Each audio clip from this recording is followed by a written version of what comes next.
lecturer and proponent of civil discourse at Middle Tennessee State University. And this is Find Your Voice, a collaboration of colleagues discussing the value and principles of effective communication. With us today is Kurt. Thank you for being here. I'd love for you to tell us a little bit about yourself. Well, I'm Dr. Kurt Bruder. I've got a long history of teaching not only in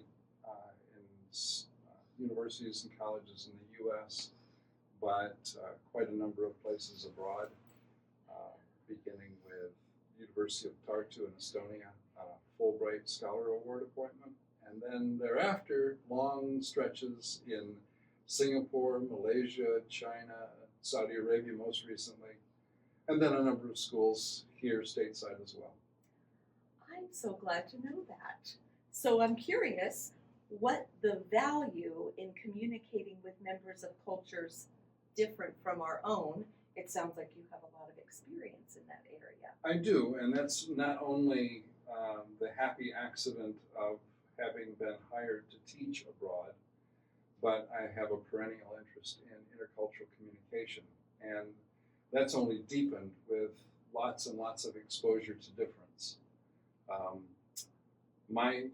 My conviction is that we're living in a really unique time, and life for us in these days could be characterized as everybody's everywhere. And to a degree not observed in our parents and grandparents' era,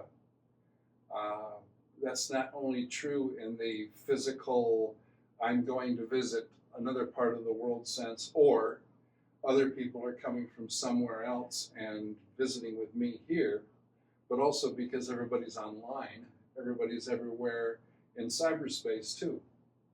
So it's almost impossible for us to have encounters with human beings anymore that are radically different from ourselves in terms of training and expectations and standards for what constitutes right and wrong, and ideas about what's valuable and tasty and looks good, and all these ideas, right, that are culturally programmed into us. And one of the things that I think is really an opportunity in our age is if we can equip ourselves to relate to other people who are different from us without being completely weirded out or defensive or even motivated by fear to either block the other out or avoid them or even attack them, which we're sort of hardwired to do when we're, let's say, deeply uncomfortable and afraid. It's really sort of a sign of the times that we have an opportunity, provided that we can get along well with others who are different and actually appreciate what they bring to the table, so to speak, to learn from people who are different from ourselves. Everybody in whatever part of the world they live, they have inherited a bag of tricks, the treasury of their culture and subcultures that equips them for facing life's challenges.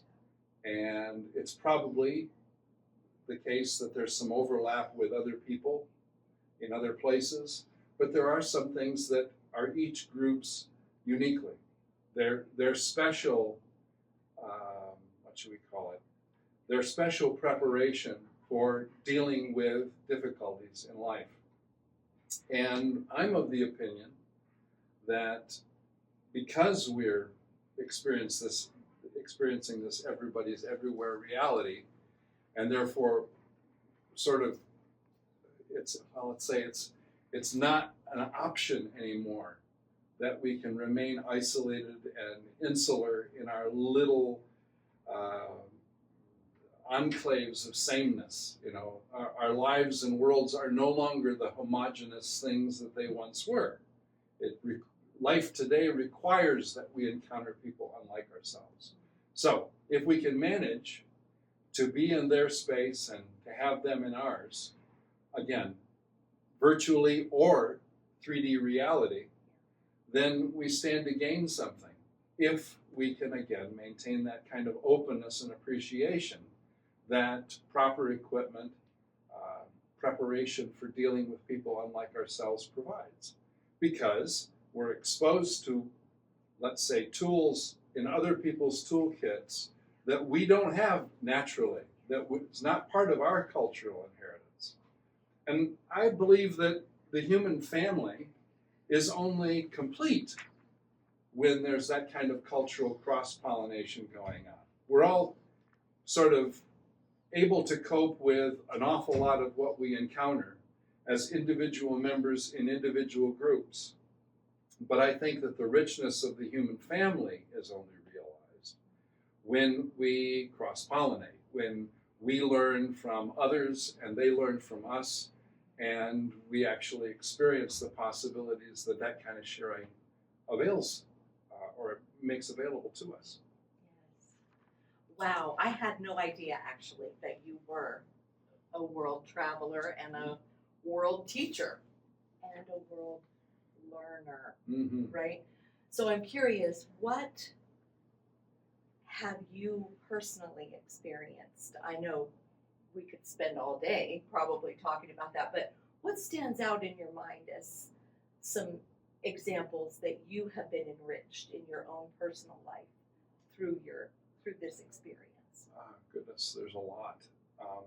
I can say on a kind of general level that just encountering people in their suchness, in just the way they are, if you can receive that experience in a way that doesn't threaten you, that doesn't make you ill at ease, if you can let it be, and you give it time, you let yourself get used to the different other, and you spend time with them, you work with them, you learn from them, you ask them questions, they ask you questions, you self-disclose and they do the same.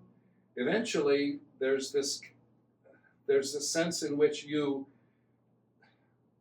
way that I describe it in a intercultural communication class is to say that we start out relating to what's familiar to us as what's safe, what's good, what's right, what's beautiful, what's tasty, what's appropriate, what's proper, etc. Okay? In other words, a long list of adjectives that are all pretty favorable and positive. The familiar, family, same root, it feels there's a rightness to it that's unquestioned and taken for granted. The strange, the unfamiliar, represents danger and threat and ugliness and evil and this long list of adjectives that are very negatively weighted, right? But there's this wonderful opportunity that happens when you keep company with those unlike yourself, that your familiar starts to become strange to you. And what was strange now becomes increasingly familiar. I've often had occasion to tell the story of a friend of mine who we were both in the graduate program in Michigan State in the middle 80s. He was working on his doctorate, I was working on my first master's. And he was from Korea, and he had been in the States for some time. And he reported that when he first came to the States, he spent a lot of time with fellow Koreans. And so when they would make their way from place to place on campus and off, males of graduate school age, so probably in their 20s, they're walking together, they would hold hands. And the reactions that they got, again in the middle 80s in East Lansing, Michigan, were, as you can well imagine, people were taken aback because they weren't at all used to young men walking and holding hands and keeping pace with each other while they were having conversation in that way. And of course, the misinterpretation was that these two, in this case, two young Korean men, were not only different because they were Korean, but because they were in some sense violating, let's say, expectations regarding how someone would display their affections, particularly sexual orientation or preference. And so outside observers relating to that sight they were imagining that these were two young Korean men who were also gay. Now, whether that was true or not, didn't happen to be true. There was probably some negative judgment that was associated with that.